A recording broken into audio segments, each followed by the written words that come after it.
जय श्री कृष्णा। मैं हूं पंडित सुनील भारद्वाज, ज्योतिष वैद्य और वास्तु विशेषज्ञ। बात करेंगे मीन राशि 2026 कैसे रहने वाला है। सभी लोगों के लिए जिनकी मीन राशि है 2026 में उनकी गोचर की स्थिति क्या बन रही है, क्या रोग होने की संभावना है और क्या है उसका निवारण।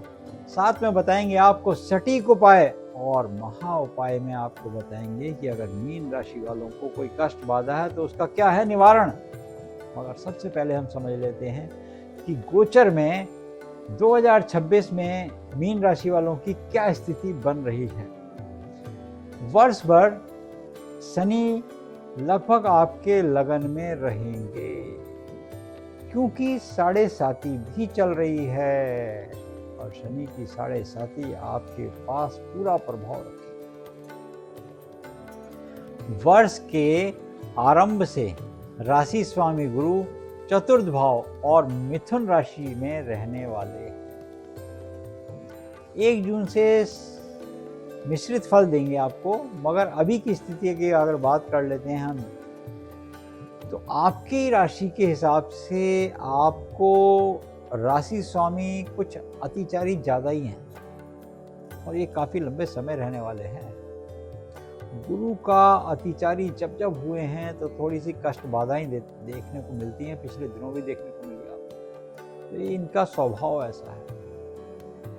अगर हम सोचें कि इनका कोई ऐसा निवारण हो जिसके करने से कि हमारे को वर्ष कुंडली में कहीं ना कहीं लाभ मिले, क्योंकि आपकी जो वर्ष कुंडली अगर उसमें कहीं गुरु नीच के हैं या अशुभ में अस्त हैं तो कहीं ना कहीं आपको बहुत एफर्ट्स करने पड़ रहे हैं। एक बार गोचर की स्थिति अगर हम पूरी पढ़ लेते हैं साल भर की, तो उसके बाद समझते हैं इस बात। 1 जून से यहाँ पर जो स्थिति आपको मिल रही है वो मिश्रित फल मिल रही है। उसके बाद 1 जून से 31 अक्टूबर तक राशि स्वामी गुरु उच्चस्थ होके पंचम भाव में जब संचार करेंगे, तब आपके पास विद्या, बुद्धि, धन, इसमें बहुत अच्छा, संतान के प्रति आपके बहुत सारे काम बनते नजर आएंगे। वर्ष के आरंभ में थोड़ी सी आपको लगेगा कि भाई मेरे को उतना सटीक बैठ नहीं रहा, मगर अंततः जैसे जैसे साल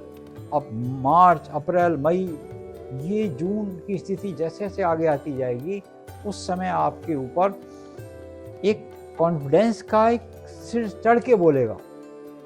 और ये समय आपकी जॉब के लिए, आपके व्यापार के लिए, आपके प्रोफेशनल जो भी क्षेत्र में आप जुड़े हैं, और विशेष रूप से जो गुरु से संबंधित कार्य करते हैं, पूजा पाठ के काम से जो लगे हैं, जो टीचर हैं, जो अकाउंट्स में जुड़े हैं, या जो लोग आपके धर्म भक्ति के क्षेत्र में जुड़े हैं, यहाँ तक कि कहा गया है कि जो लोग शनि का भी काम करते हैं, जो लोग एफर्ट्स और मेहनत बहुत ज़्यादा करते हैं, उन लोगों के लिए भी अच्छे नतीजे निकलने की उम्मीद है। और स्पेशली विद्यार्थियों के लिए जब पंचम भाव में कोई ग्रह संचार करता है तो वो शुभ फल ही देता हुआ नजर आता है, क्योंकि विद्या, बुद्धि संतान का है। आपकी संतान है तो आप संतान के प्रति आपको और फायदा होता नजर आएगा।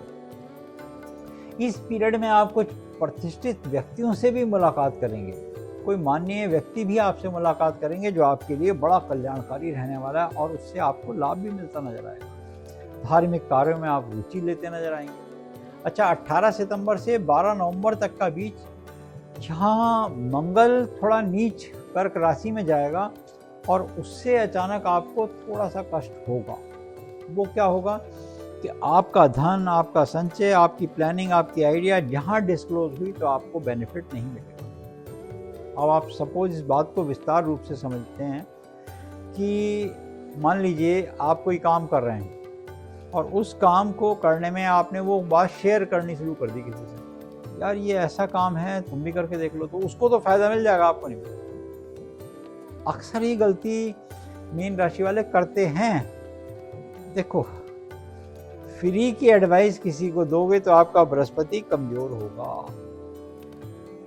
ये बात सुनो, फ्री का मशवरा किसी को नहीं देना चाहिए। बृहस्पति कमजोर करना हो तो फ्री की एडवाइस दे दो, अननेसेसरी आपका टाइम वेस्ट, आपका बृहस्पति कमजोर। जो ईश्वर ने आपको गुप्त दिया था वो आपने ले जाके किसी और को वो फल बांट दिया, भैया तू खा ले, मेरे तो बस का है नहीं।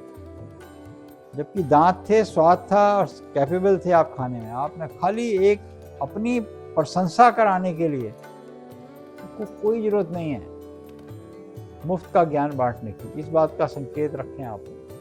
वहीं अगर हम बात करते हैं 31 अक्टूबर से 5 दिसंबर तक के बीच गुरु छठे स्थान में यानी कि सिंह राशि में होंगे। अगर यहाँ पर आपको गुरु और केतु की युति मिलेगी देखने को, तो ये रहने से आपके जो काम है ना, उस काम में कहीं ना कहीं आपको विघ्न बाधाएं नजर आएंगी। देखो कैसी कैसी हो सकती हैं। मान लीजिए आप एजुकेशन के लिए बाहर जा रहे थे, वहाँ रुकावट आएगी। आप एजुकेशन घर में करना चाह रहे थे, वहाँ रुकावट आएगी। आपकी प्लानिंग थी कि मैं कोई नया बिजनेस शुरू कर लूँ, आपने वो किसी को बता दिया, गा दिया, तो वहाँ आपको वो पूरा काम होते नज़र नहीं गए। अच्छा, शादी में भी इसमें ऐसा ही है। यहाँ विवाह जिनके नहीं हो रहे थे, उनके विवाह न होने के योग, अच्छा रिश्ता भी हाथ से जा सकता।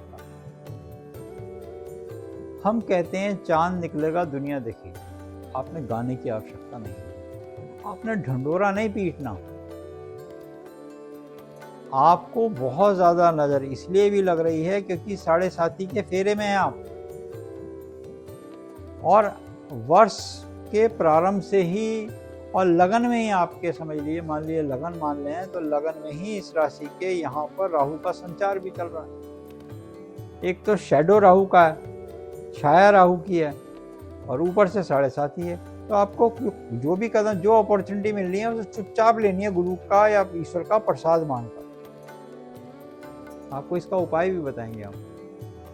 और ऐसा ना करने से क्या होगा, नुकसान होने से, तो आपका कॉन्फिडेंस कम होगा। जल तत्व की आपकी राशि है, पैरों में आपके हड़कंप मचेगा, कफ आपके सिर चढ़ के बोलेगा, सर में दर्द, सर भारी, ये आपको बहुत ज़्यादा हो जाएगा। हमारे आयुर्वेद में अब ये गुरु की राशि यानी कि धनु राशि और मीन राशि वालों के लिए तो हम स्पेशली बोलते हैं कि आपकी बहुत ज़रूरी है कि आपको प्रातःकाल 6 बजे से पहले उठना चाहिए। कहते हैं गुरु के बिना गति नहीं, तो आपको 6 बजे से पहले ही उठना चाहिए। कोई भी ऋतु हो, कोई भी मौसम हो। 1 घंटा 50 मिनट, 30 से 50 मिनट तक आपको सूर्योदय के बाद नहीं सोना चाहिए, उसके बाद नहीं सोना चाहिए। सूर्योदय हो गया, उसके साथ साथ हो गया, 6 बजे सूर्योदय हो गया, 6 बजे उठ गया। उसके बाद अगर आप सोएंगे तो आपके कफ सर चढ़ के बोलेगा। यह हमारा आयुर्वेद का सिद्धांत है। फिर कफ हो जाएगा, 10 बजे तक कफ रहेगा, और कफ हो गए क्या देगा आपको, लेजीनेस, लिथार्जिकनेस, टायर्डनेस, सर दर्द, आधा सिर दर्द, जो आपको कतई बर्दाश्त नहीं होगा। वो आपके काम में बहुत नुकसान करेगा। हम बहुत सारे मरीजों को देखते हैं, पूछते हैं, हम देख लेते हैं, जब हम इसको कफ बढ़ा हुआ है, वात पित्त कफ में, जब नाड़ी में कफ बढ़ा हुआ है, तो हम कहते हैं सवेरे कितने बजे उठते, बोले 8 बजे, 9 बजे, 8 बजे, 9 बजे, सब 8-9 बजे वाले भी। उनको कुछ नहीं करना, उनको सिर्फ प्रातःकाल जल्दी उठाना है। वो कफ का समय निकाल दो, 6 से 10 का, समझ लो 6 से 10 कफ ने आना ही आना है। वो आपको सुलाएगा। नींद, कफ कहाँ होता है, यहाँ होता है हमारे, इसीलिए सोना पहनने को बताया गया। जो स्वर्ण है यहीं पहनना चाहिए। अच्छा, इसमें स्वर्ण पहनने की ये बात आई तो मीन राशि वालों को पुखराज या पीला स्टोन जो हमारे यहाँ सुनेला पहना जाता है, वो यहीं पहनना चाहिए। हमारा हाथ में पहनने का एडवाइज नहीं होता, तो आपका कफ वो कभी शांत नहीं होगा। धन भले ही आ जाए आपके पास, कफ शांत नहीं हुआ, और कफ शांत नहीं हुआ तो पैसा तो आपका बीमारी पे जा रहा है। आप साइनोसाइटिस के लिए घूमते रहेंगे, साइनस आपको छोड़ेगा ही नहीं। आधे सिर में दर्द रहेगा, आपको कफ रहेगा। ये सवेरे से मॉर्निंग में करते रहेंगे आप, बहुत सारे लोग करते हैं। हम देख के बता देंगे उन्हें कि आपको ये क्यों हो रहा है। नाड़ी से तो पता लगता है, स्वभाव से भी पता लग जाता है। तो ये बात बहुत ज़रूरी है। थोड़ा हमने इस पे ज़्यादा जोर दिया है क्योंकि आप समझ पाएँ इस बात को।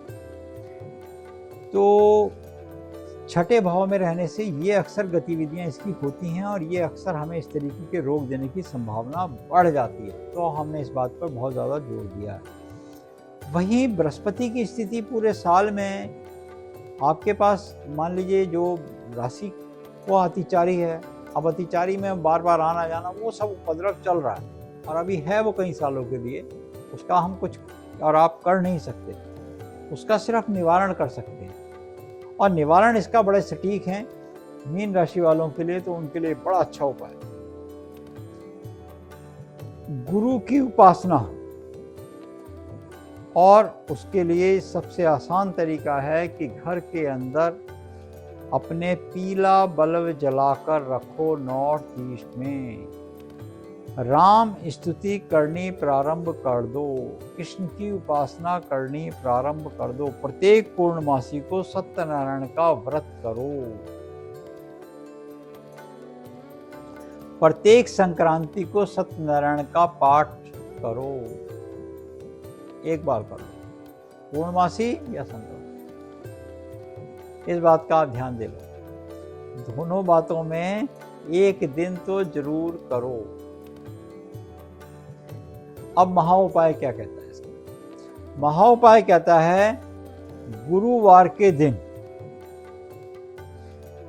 तुलसी का पौधा लो, पूरे गमले सहित मंदिर में जाके लगवाओ। पूरे गमले सहित ले जाओ, खरीद लो मंदिर में जाके, और उसको सींचो। उसमें सींचो लिखा गया है, सींचने को बताया गया है। तुलसी का पौधा मंदिर में लगवाना और उसकी देखभाल करना ताकि वो बड़ा हो। सर्दियों में ढकना, गर्मियों में खुला रखना, पानी डालना, ये सब आपने किसी खुद करना है या किसी ड्यूटी लगवानी है। एक पौधा अगर आप लगवा के सींच के बड़ा कर गए तो समझ लीजिए बृहस्पति आपको कुंडली में चाहे कितने ही दोषों से या कितने ही नीचे स्थिति में आ जाएं, अस्त भी हो जाएं, तो भी आपको शुभ फल देना प्रारंभ कर देंगे। और ओम नमो भगवते वासुदेवाय का एक जाप अवश्य करो।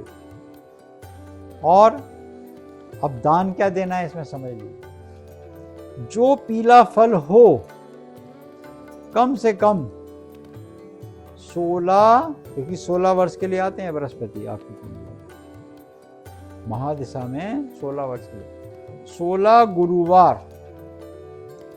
पीला फल, कम से कम संख्या उसकी 5 हो, 9 हो, 11 हो, 7 भी चल जाएगी। 5 फल ही लेके जाकर केले दे दो। केले तो 12 महीने मिलते हैं, साफ सुंदर सुथरे, और एक रंग बिरंगे पुष्पों की माला जिसमें पीले पुष्प ज्यादा हो, वो लक्ष्मी नारायण के मंदिर में भेंट दो। अगर आपको लक्ष्मी जी मिले तो दोनों को दो।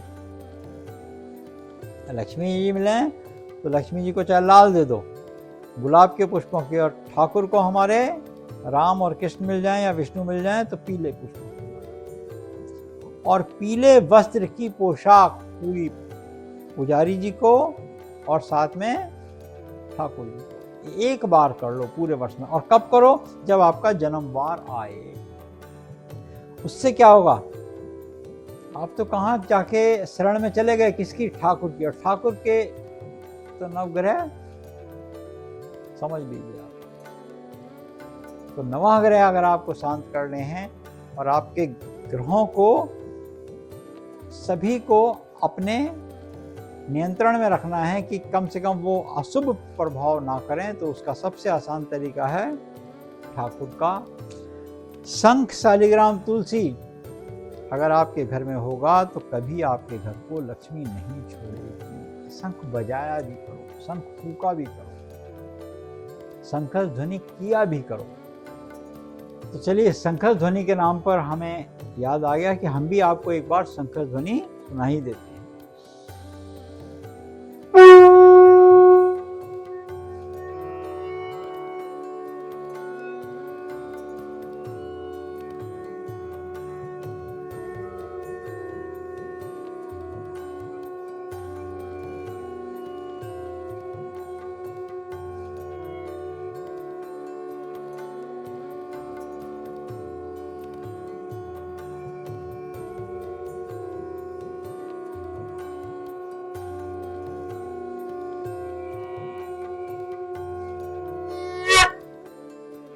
ओम नमो भगवते वासुदेवाय। हमने एक प्रयास किया कि हम ध्वनि के साथ साथ उनके नाम का भी उच्चारण करें। कहते हैं इसको सुन भी लें तब भी बृहस्पति प्रसन्न हो जाते हैं और आपकी कुंडली में कृपा बरसाने लगते हैं और आपका वर्ष मंगलमय होता है। जय श्री कृष्ण।